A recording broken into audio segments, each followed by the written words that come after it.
ဖះတဲ့လာပြီးတော့ပြောချင်ရစကားတွေထိုင်ပြောနေဒါအလေးမထားတာခေါ်တယ်ဖះတဲ့လာတယ်ဖះကိုကြောပေးထိုင်တယ်ဒါတွေဟာဖះကိုအလေးမထားဘူးဆိုတဲ့အဓိပ္ပာယ်ရောက်တယ်ဒါတွေကစဉ်းစားဆင်ခြင်စရာတွေပေါ့ဖះကိုကြောပေးထိုင်တယ်ဖះရှိမှဖះရုပ်ပွားတော်ရှိလာပြီးတော့ပြောချင်တဲ့စကားတွေပြောနေတယ်လူငယ်လူရွယ်တွေဆိုအတွဲတွေချင်းတွေ့တယ်ဒါဟာဖះကိုအလေးမထားဘူးလို့ဆိုတယ်ဖះထဲမှာဖဏစည်းဝင်တယ်ထီးဆောင်လာတယ်ဒါတွေဟာအလေးမထားတာလို့ဆိုလို့တယ်ပေါ့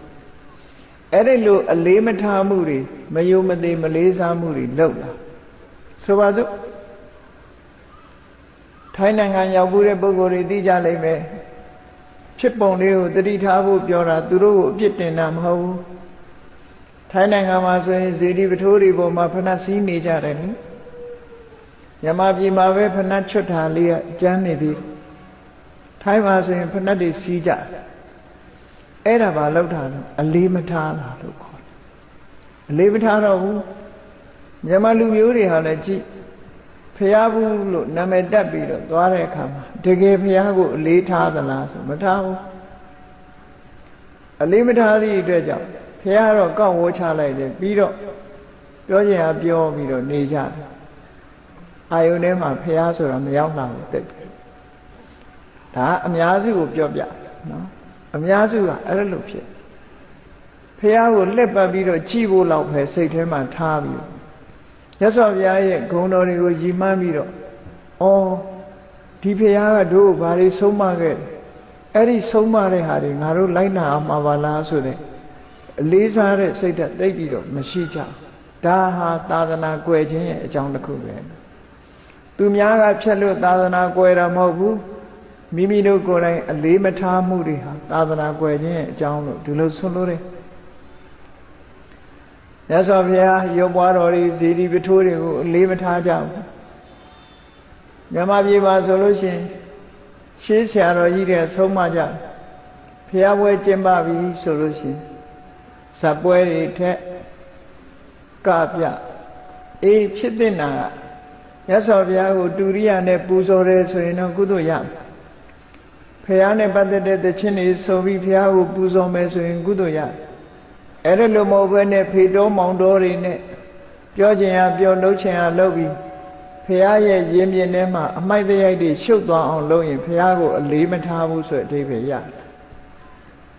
အဲ့တော့ဗမာပြည်မှာလုံနေကြတာဟာဂါရဝါလားအဂါရဝါလားလို့မေးအဂါရဝါတွေအများကြီးဖြစ်နေတယ်စာပေကျမ်းဂန်နဲ့ကြည့်မယ်ဆိုအဂါရဝါတွေအများကြီးဖြစ်နေပြီအဲ့ဒါဟာသာသနာကွယ်ခြင်းရဲ့အကြောင်းပဲတခြားအကြောင်းမဟုတ်ဘူးသာသနာကွယ်ခြင်းအကြောင်းနောက်တစ်ခုပြောရမယ်ဆိုရင်ဓမ္မေအဂါရဝဓမ္မအပေါ်မှာမလေးစားဘူးလို့ဆိုဒီကနေ့ခေတ်မှာပိုးတော်များလာပြီတရားဟောနေတယ်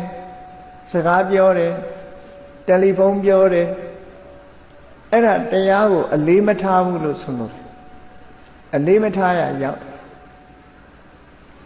တရားဟောနေတဲ့အခါမှာစကားမပြောရဘူးဆိုတာစကားမပြောဘဲနဲ့တလေးတစားနားထောင်တာအလေးထားတယ်လို့အဓိပ္ပာယ်ရအေးတရားကအရေးကြီးဘူးဖုံးလာရင်ဖုံးပြောရဖို့ကအရေးကြီးတယ်ဆိုတာဟောအလေးထားတာတစ်မျိုးဖြစ်သွားမနေ့ကရေစက်ချတော့မှတောင်မှကြားလိုက်သေးတယ်တရားဟောနေတဲ့အချိန်မှာဖုံးပြောနေတယ်နေရာတိုင်းမှာရှိတယ်အဲ့ဒါဟာအာဂါရဝလို့ဒီလိုဆိုလို့တုံးနဲ့တူလက်တို့ပြီးတူတူပြောတယ်တရားပွဲမှာလာပြီးတော့စကားပြောနေတယ်ကွာစီလော်စားတယ်ပဲလော်စားတယ်ဒါတွေဟာဓမ္မအာဂါရဝလို့ခေါ်တယ်အေးထင်တော့တရားဝဲမှာလာပြီးဒီလိုလောက်တာအပြစ်မရှိဘူးလို့ထင်ကောင်းထင်လိုက်မယ်အပြစ်ရှိတယ်ဓမ္မေအဂါရဝတရားကိုမလေးစားဘူးဆိုတဲ့အဓိပ္ပာယ်ကြီးရောက်တယ်ပေါ့အဲ့ဒါမျိုးဆိုရင်တရားဝဲကိုမလာဘဲနေတာကောင်းတယ်မန္တလေးကဆရာတော်ကြီးတစ်ပါးတခါရေစက်ချပွဲမှာအမိန့်ရှိတာကြားဘူးတယ်စကားပြောမှလားတရားနာမှလားတဲ့စကားပြောမှဆိုရင်အခုတည်းမလာနဲ့သွားတရားနာမယ်ဆိုလို့ရှိရင်တော့တရားနာနေတော့စကားမပြောနဲ့ အဲ့ဒီဆရာတော်ကနားလည်အောင်ခက်ကြမ်းကြမ်းပြောတယ်ဟောဒီထွေးကန်နဲ့ပေါက်မှလို့ဆရာတော်ရက်ချင်အဲ့ဒီလောက်ထိအောင်မြန်မာဗုဒ္ဓဘာသာဝင်တွေထဲမှာတရုပ်ပြက်နေကြပြီဆိုတာဟာထင်ရှားတယ်ကိုမလိမ္မကြပဲနဲ့ဝေဖန်ကြည့်ဓမ္မေအာဂါရဝဆိုတာငါတို့မှာဖြစ်နေပြီလားဆိုတာကိုစဉ်းစားကြည့်ဖို့လိုအပ်တယ်တလောလုံးကမုံရောင်မှာကျောင်းရည်စကြချဘုန်းကြီးတို့ကတရားဟောနေတယ်အမျိုးသမီးတယောက်ပလင်နာနဲ့နှစ်ဟိုတဲ့လောက်ပဲဝေးတယ်9ပေ6ပေလောက်ပဲဝေးတယ်ဖုံးပြောနေတယ်တိုးတိုးမဟုတ်ဘူးကြဲကြဲကြီးပြောဘုန်းကြီးကတရားဟောနေတယ်သူကဖုံးပြောနေတယ်နော်ပြောကောင်းတယ်လို့ထင်နေသလားမသိဘူးဒါလည်းဓမ္မေအာဂါရဝလို့ခေါ်တယ်အေးဘလောက်ပဲလူတန်းနေဘလောက်ပဲသာသနာတော်ကိုကြီးညိုပါတယ်ပြောပြီးပဲအာဂါရဝဖြစ်နေတာတွေကအများကြီးဖြစ်နေပြီဗမာပြည်မှာဒါသာသနာကွယ်ခြင်းအကြောင်းသိအောင်လို့ပုံမွင့်လင်းလင်းပြောတာတကယ်သိလိုက်တာပြီပေါ့တရားဝဲလာရင်စကားတူတူပြောတာတို့ဖုံးပြောတာတို့ကွာစိလောစားတာတို့ပဲလောဝါတာတို့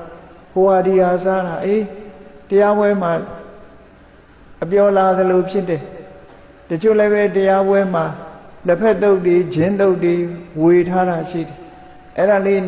ဝါလိုက်တရားနာလိုက်ဝါလိုက်တရားနာလိုက်ဆိုအလုံးနှစ်ခုတော့ဖြစ်တာပေါ့ဘာနဲ့တူတော့ဆိုလို့ရှိရင်တယ်လီဗီရှင်းကြည့်ရင်ပဲလော်စားရင်ဆိုတဲ့အဓိပ္ပာယ်မျိုးရောက်တယ်ပေါ့နော်တရားဆိုတာအဲ့ဒါမျိုးမဟုတ်ဘူးလေးလေးနည်းနည်းနာယူမှတ်သားပြီးတော့မိမိအသိဉာဏ်နဲ့ရောက်အောင်နားထောင်ကြရမှာဖြစ်တယ်မြတ်စွာဘုရားကတရားနာတိုင်းဆုံးမဩဝါဒပေးနေရှိတယ်သာဓုကံသူနောဟိမနတိကရောဟိသာဓုကံသူနောထမနတိကရောထကောင်းကောင်းနားထောင်စိတ်ထဲမှာစိုက်ထားကြလို့ဆိုပြီးတော့မှဟောလေးရှိတယ်ပေါ့ဘုရားတရားတော်ဆိုတာအလေးနဲ့ထားပြီးတော့အားကုန်စိုက်ပြီးနားထောင်တာတောင်မှပဲတချို့ဟာတွေနားမလဲလိုက်တာမျိုးတွေဖြစ်တတ်သေးတယ်ဒါကြောင့်မို့ဓမ္မေအာဂါရဝလို့ဆိုတာဟာရှောင်ရှားဖို့အမှန်တမ်းအရေးကြီးတယ်မြန်မာနိုင်ငံမှာတရားပွဲကြီးတွေတော့လုပ်ပါရဲ့သို့တော့တရားပွဲကြီးတွေထဲမှာတရားပလင်နာကပ်ပြီးတော့တရားမနာတဲ့လူတွေမြောက်များစွာဘုန်းကြီးတို့ကတွေ့နေရတယ်။တရားမလာဘူးတရားဝဲစီစဉ်နေအသင်းအဖွဲ့တွေလုပ်ပြီးဓမ္မဂတိကတွေရအောင်ပြင့်နေပြင့်ပြီးတော့တရားဝဲလုပ်တယ်သူတို့ကဘာလုပ်တော့တရားပလင်နောက်ွယ်မှာစကားပြောတယ်စကားပြောရင်နေမကဘူးတချို့ကဘာတော့ဆိုရင်အဖြောရမကာလေးတွေတောင်တောက်နေတယ်လို့ကြားနော်